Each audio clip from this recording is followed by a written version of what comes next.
పాలమ్ముకునే ఒక సాధారణ స్త్రీని గ్రామ ప్రజలందరూ ఆమెని మట్టిలో తల వరకు పూడ్చేశారు. తరువాత ఆ గ్రామస్తులందరూ కూడా ఆమె శిరస్సు పైనుంచి దాటుతూ గ్రామాన్ని వదిలిపెట్టేసి వెళ్లారు. తరువాత కట్ చేసి చూస్తే ఆమె అమ్మవారుగా దర్శనమిచ్చింది. అసలు ఈ ఆలయం ప్రత్యేకత ఏంటో తెలియాలంటే వీడియోని ఎక్కడ స్కిప్ చేయకుండా చివరి వరకు చూడండి. కొండల మధ్య, అడవుల మధ్య చాలా మందికి తెలియని ఓ మహిమగల అమ్మవారి ఆలయం ఉంది. ఇక్కడికి వేలాది మంది భక్తులు ఆదివారం వస్తూ ఉంటారు. ఈ గుడి గురించి తెలిస్తే మీరు కూడా ఒక్కసారైనా వెళ్ళాలి అనుకుంటారు. హాయ్! హలో! అందరికీ నమస్తే. నేను మీ యోగవాణిశ్రీ. రండి ఆ సెద్దమ్మ తల్లి మహిమను కలిసి చూద్దాం. ఈరోజు మనం పల్నాడు జిల్లాలోని పులిచింతల డ్యాంకు దగ్గరలో అచ్చంపేట నుండి మాదిపాడుకు వెళ్ళే మార్గంలో కొండల మధ్య, అడవుల మధ్య ఉన్న సత్తమ్మ తల్లి ఆలయానికి వచ్చాం. ప్రకృతి అందాల నడుమ ఉన్న ఈ ఆలయం ప్రశాంతతకు, ఆధ్యాత్మిక అనుభూతిని ఒకేసారి ఇస్తుంది.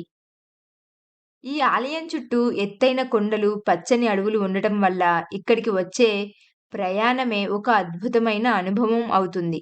భక్తులు కుటుంబ సమేతంగా వచ్చి అమ్మవారిని దర్శించుకుని ఆశీర్వాదాలు పొందుతుంటారు. స్థానికుల విశ్వాసం ప్రకారం సత్తెమ్మ తల్లిని భక్తితో ప్రార్థిస్తే కోరుకున్న కోర్కెలన్నీ నెరవేరుతాయని చెప్తారు. ముఖ్యంగా ప్రతి ఆదివారం ఇక్కడ భక్తులు చాలా ఎక్కువగా వస్తూ ఉంటారు. దూర ప్రాంతాల నుంచి ఎక్కడెక్కడో నుంచి ఎంతోమంది వచ్చి మొక్కులు చెల్లించుకుంటూ ఉంటారు. ఈ ఆలయానికి కూడా ఒక ప్రత్యేకమైన స్థల పురాణం కూడా ఉంది. తరతరాలుగా స్థానికులు ఈ అమ్మవారి మహిమలను చెప్పుకుంటూ వస్తున్నారు. ఆ కథను ఈ ప్రాంత ప్రజలు ఎంతో భక్తితో నమ్ముతారు. మీరు ఈ ఆలయానికి వచ్చినప్పుడు తప్పకుండా స్థానికులను అడిగితే ఆ స్థల పురాణం గురించి మరింత వివరంగా తెలుసుకోవచ్చు. లేదంటే ఇక్కడ గుడి పక్కనే స్థల పురాణం అని చెప్పేసి ఒక బోర్డులో వివరంగా అంతా రాసి ఉంటుంది. కాబట్టి టెంపుల్‌కి వచ్చినప్పుడు తప్పకుండా ఆ స్థల పురాణం ఏంటో తెలుసుకొని, మరి కొంతమందికి చెప్పండి. ఈ ఆలయానికి మరొక ప్రత్యేకత ఏంటంటే, చాలా దగ్గరలోనే అద్భుతమైన, అందమైన పులిచింతల డ్యామ్ కూడా ఉంది. అలాగే ప్రసిద్ధి చెందిన వేదాద్రి లక్ష్మీనరసింహస్వామి ఆలయం కూడా సమీపంలోనే ఉంది. కాబట్టి సమ్మర్ ట్రిప్‌లో కానీ, ఫ్యామిలీగా అందరూ కలిసి ఎక్కడికైనా వెళ్ళాలి అనుకున్నప్పుడు, ఒకే ట్రిప్‌లో ఈ 3 ప్రదేశాలను తప్పకుండా విజిట్ చేయండి. మేమైతే మా ఫ్యామిలీ మొత్తం ఇలా ఒక టాటా ఏసీ కార్ పెట్టుకొని, మంచి ఎండల్లో అయితే బయలుదేరాం. కాబట్టే అడవి మొత్తం కూడా ఇలా ఎండిపోయినట్లుగా కనిపిస్తుంది. అదే వర్షాకాలంలో వచ్చారంటే చాలా అంటే చాలా పచ్చగా, చల్లని ప్రదేశంగా, చల్లని గాలులు వీస్తూ చాలా అంటే చాలా ఫ్రెష్ ఫీలింగ్ అయితే వస్తుంది. కానీ ఇక్కడ మీరందరూ గుర్తుంచుకోవాల్సిన విషయం ఏంటంటే, ఈ టెంపుల్‌కి వచ్చే దారైతే సరిగ్గా ఉండదు. అదే విధంగా పులిచింతల డ్యామ్‌కి వెళ్ళేటువంటి రూట్ కూడా అంత చక్కగా అయితే ఉండదు. ఆ అమ్మవారిని చూడాలంటే కొంచెం కష్టతరంగా రావాల్సిందే. అయినా కూడా దారి సరిలేకపోయినా, అడవి మధ్యలో ఉన్నా కూడా ఎంతోమంది భక్తులు వచ్చి దర్శించుకొని వారి వారి మొక్కుల్ని చెల్లించుకుంటూ ఉంటారు. మనం ఎండాకాలం వస్తున్నాం, వానాకాలం వస్తున్నాం అని కాదు కానీ, ఏ టైంలో వచ్చినా కూడా ఇక్కడైతే మనకి ప్రతీదీ కూడా ఫెసిలిటీ అయితే దొరుకుతుంది. వాటర్ దొరుకుతాయి, ఫుడ్ దొరుకుతుంది. అదే విధంగా పొంగలు పెట్టుకోవడానికి షెడ్‌లుంటాయి. కాసేపు విశ్రాంతి చెందటానికైనా ఫ్యామిలీ మొత్తం వచ్చినా సరే, ఇలా చిన్న చిన్న షెడ్‌లయితే కూడా ఉంటాయి. కానీ ఇక్కడ మెయిన్ ప్రాబ్లమ్ ఏంటంటే, టెంపుల్ అనేది అడవికి మధ్యలో ఉండడం వల్ల నెట్ అయితే అస్సలు రాదు. ఫోన్స్ ఏవి కూడా సరిగ్గా వర్క్ అవ్వవు. కాబట్టి ముందుగానే ఏమన్నా ఇంపార్టెంట్ కాల్స్ ఉంటే ముందుగానే చూసుకొని రండి. టెంపుల్ టైమింగ్స్ వచ్చేసి ఎర్లీ మార్నింగ్ 5 నుంచి ఈవినింగ్ 4-5 వరకైతే ఓపెన్‌లో ఉంటుంది. ఈవినింగ్ అయి చీకటి పడుతుందంటే ప్రతి ఒక్కరు కూడా అక్కడి నుంచి వెళ్ళిపోతూ ఉంటారు. ఎందుకంటే అది అడవి కాబట్టి జనాలు ఎవరు అంతగా తిరగరు. సో, ప్రతి ఒక్కరు ఎర్లీగా స్టార్ట్ అయ్యి రిటర్న్ అయ్యి వెళ్ళిపోతారు.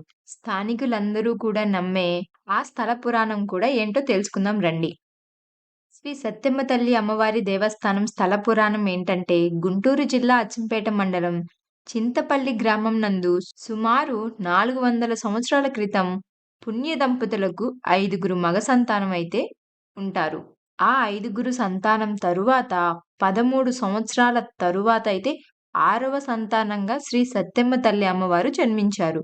ఆమెకు 13 సంవత్సరాల ప్రాయములో మాదిపాడు గ్రామంకు చెందిన కొరివి ఇంటి పేరు గల మూగవానితో అయితే పెళ్లి జరిపించారు. అత్తింటి వారు మూగవాడు అయిన తన భర్తను, అదేవిధంగా ఆమెను చాలా చులకనగా చూస్తూ ఉంటారు.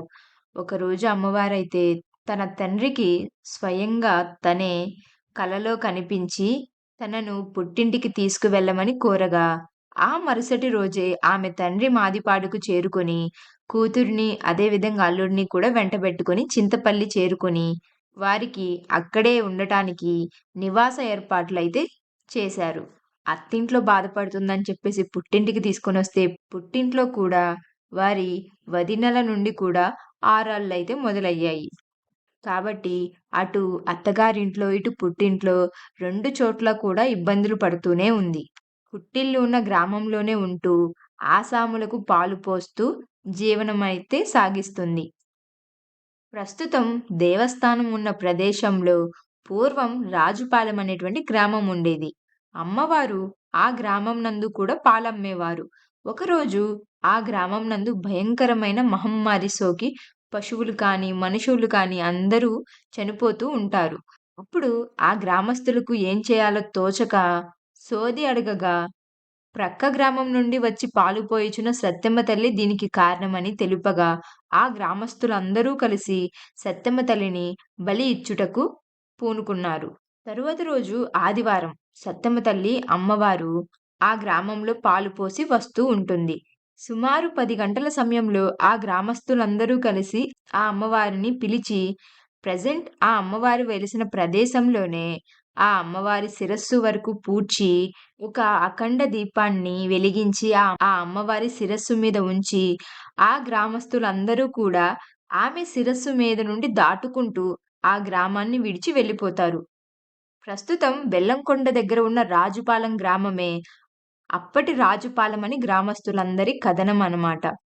అమ్మవారు ఎంతకీ ఇంటికి రాకపోయేసరికి ఆమెను వెతుక్కుంటూ తన భర్త ఆ అడవి మొత్తం గాలిస్తూ ఉన్నాడు.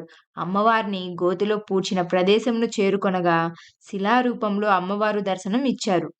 ఇప్పటికీ గర్భాలయంలో శిరస్సు వరకు పూడ్చిన అమ్మవారి విగ్రహమును మనందరం కూడా చక్కగా చూడవచ్చు. అమ్మవారు మూగవాడైన తన భర్తకు మాట ప్రసాదించి అదే విధంగా అక్కడకు వచ్చిన భక్తులందరికీ కూడా కోరిన కోరికలు నెరవేరుస్తూ ఉంటుంది. కాబట్టి ప్రతి ఆదివారం కూడా తనకు పొంగళ్ళు సమర్పించవలెనని అత్తింటి వారు, అదే విధంగా పుట్టింటి వారు తనకు పసుపు, కుంకుమలు పంపించి జాతర చేయాలని ఆకాశవాణి ద్వారా తెలిపింది. ఆ రోజు నుండి ప్రతి ఆదివారం కూడా భక్తులు అమ్మవారికి పొంగళ్ళు నివేదిస్తారు. భక్తులు కోరిన కోరికలు తీర్చే శ్రీ సత్తెమ్మ తల్లి అమ్మవారుగా దర్శనమిస్తున్నారు. చూశారు కదండీ! ఎంతో మహిమగల అమ్మవారు. ఈమెని నమ్ముకుంటే మనందరికీ కూడా అష్టైశ్వర్యాలను ప్రాప్తిస్తుంది. మేము మా ఫ్యామిలీ మొత్తం కూడా ప్రతి ఇయర్ అయితే ఆమెని దర్శించుకోవడానికి వెళ్తాము. ఇక్కడ దర్శనం అయిపోయిన తర్వాత షార్ట్ కట్ రూట్‌లో అయితే పులిచింతల డ్యామ్‌ని చేరుకొని, అక్కడ కూడా కాసేపు టైమ్ స్పెండ్ చేసి చక్కగా ఈవినింగ్‌కైతే ఇంటికొచ్చేస్తాము. Thanks for watching. Follow for more interesting videos.